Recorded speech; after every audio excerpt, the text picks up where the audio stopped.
What's up, guys? It's TableTopVibes, and today we're taking a look at Colonize, the New World by Charleston Board Game Development.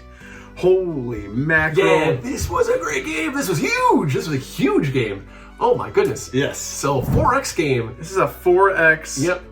Revolutionary era. Yep. Skirmish. Yep. Ish. Declare your independence. Which Hopefully, you can tell. Well, you declare it, you may not be able to keep it. Exactly. Yeah. So, what are we talking about? We are talking about this awesome 4X revolutionary game. Right. We start off by choosing your nation, your colonists. Nation. Yeah. They're all English, French, Spanish, and Dutch.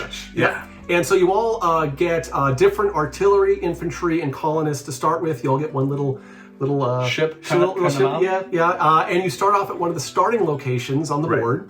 And you're going to make a mad dash for the New World. Now, or an island. And you start with $300 because, you start with a little bit of money. Yeah. But yeah, you make a mad dash and you start with nothing else. I mean, this literally is, you're literally exploring the New World. Yeah. You jumped on a ship and you're hoping that, well, you find something great. Exactly. So once you get there, you are going to unload and your colonists are now going to turn into colonies magically. Yay! You're settling. Exactly. And it is a mad dash because you also get to claim all the resources around your starting location, which is huge. Which is absolutely huge. And you can't claim the same locations, so there's so if I step my pole into the ground and flag and wave my banner, Jason cannot also come and say I am doing it as well. Right. Can't claim the same land. So you are going to establish that, and your colony has all sorts of cool stuff. I mean, you can build all these buildings that get your economic engine going. You got the church, you got ports, you got factories. There's so many different types of... There's various prerequisites. Yes, you have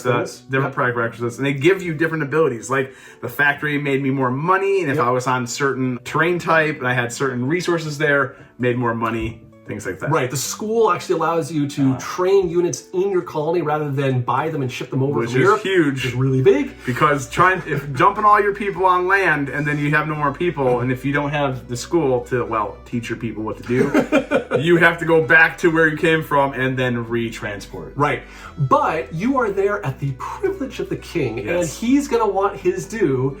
So every turn, you have a chance, once you get your Liberty Bells, which is a type of independence factor. So again, he might take some tax. Yeah, so as you grow your colony, and you're placing more colonies and doing more colonies, you're growing, your renown is growing, the king is hearing back that you don't need him anymore.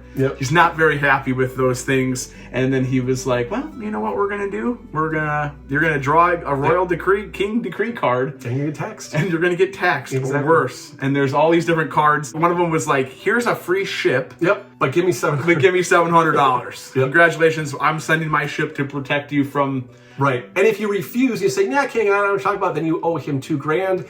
And it's not that you can't not pay it, you just go into debt. If you can't, anytime you get money, automatically goes to him. Right. So, woof.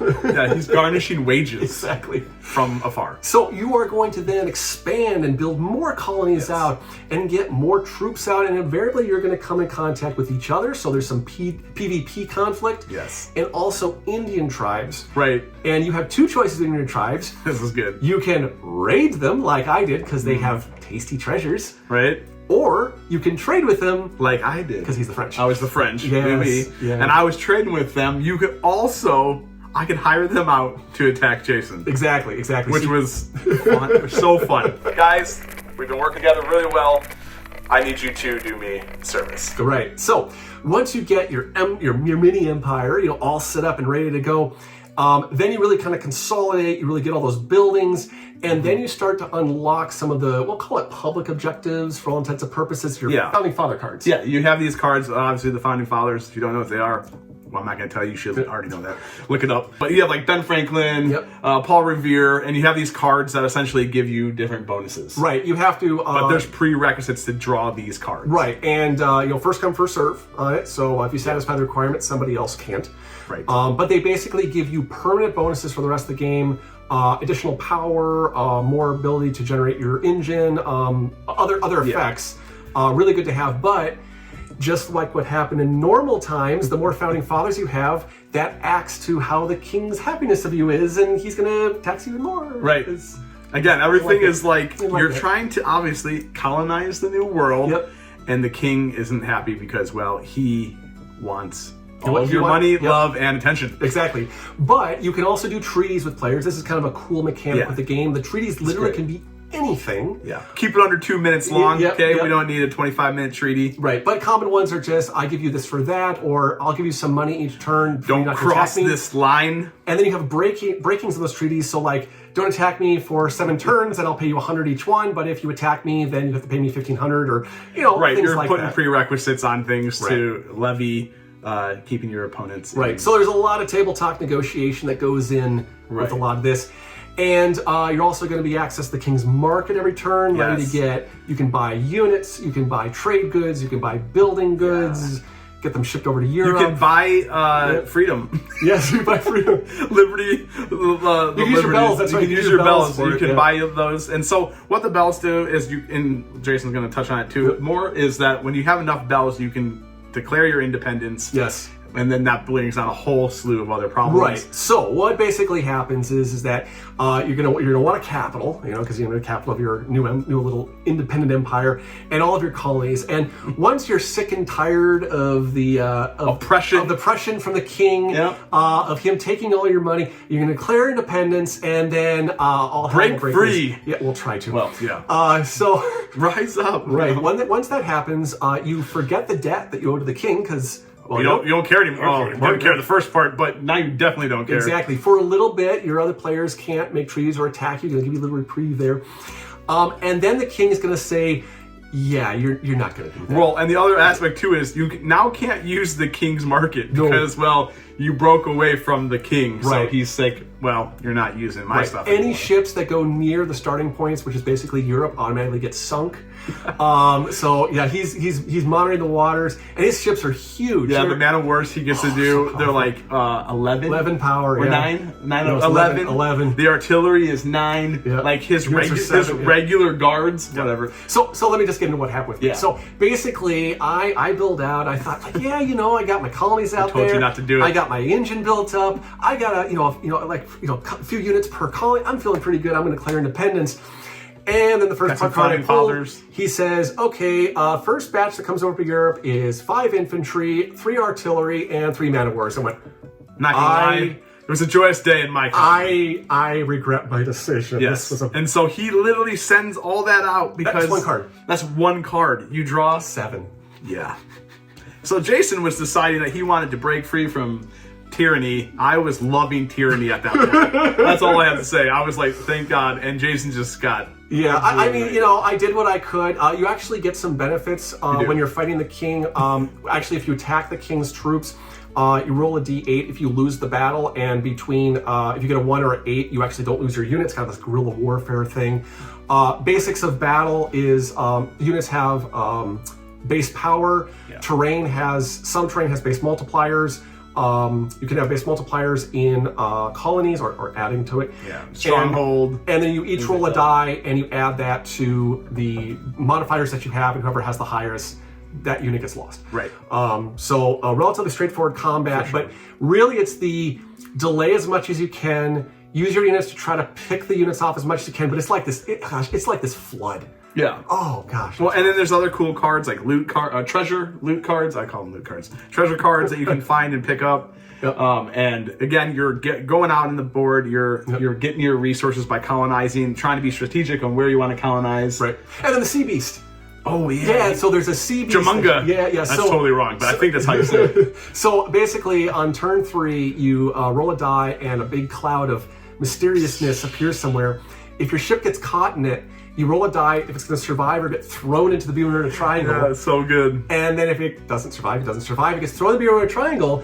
Then you roll another die to see if it survives contact with the big sea beast. Right. If you kill it, then you get, what is it, 5,000 gold? 5,000? 5,000. I think it's 5,000. 5,000, which is like this huge. So it's this big risk reward. I mean, you're now notorious for killing the sea beast, and you got money to prove it. Hopefully you don't get taken over by the king and lose it all. Or if you already had back back taxes, let's say. So nice, fun little mechanic. But yeah, there's definitely big economic engine here.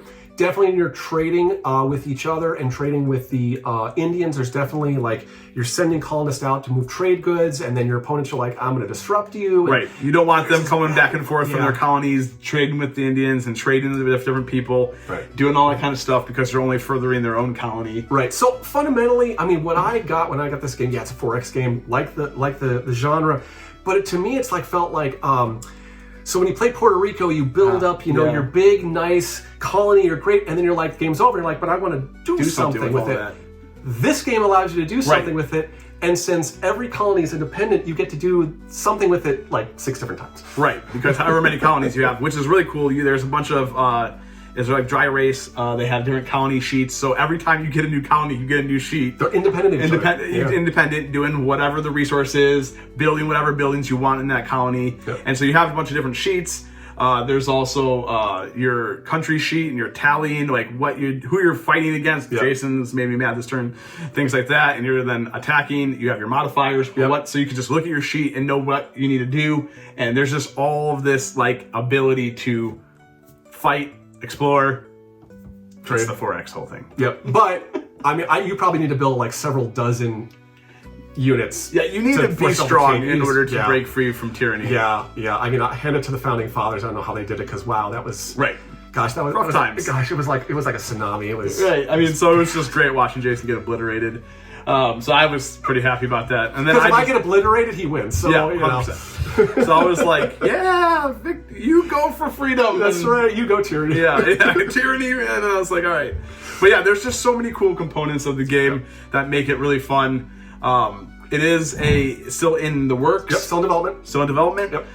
So everything you see might change, might not. And so, yeah, again, it's really cool. We're really excited to be able to take a look at it. Again, Colonize the New World. Like, subscribe, comment on your favorite, I guess, skirmish battle game. Or actually, better yet, comment on your favorite founding father. Ben Franklin. Yeah. Oh, dang. Great job. Yep. I don't know. That just came to my mind. I know. The whole negotiation with Europe was just outstanding. Yeah. There is George, but it's fine. Yeah, wood teeth. Yeah. Oh, man. Rough times. Yeah. But yeah, this has been Tabletop Vibes. Checking out Colonize the New World. Check it out.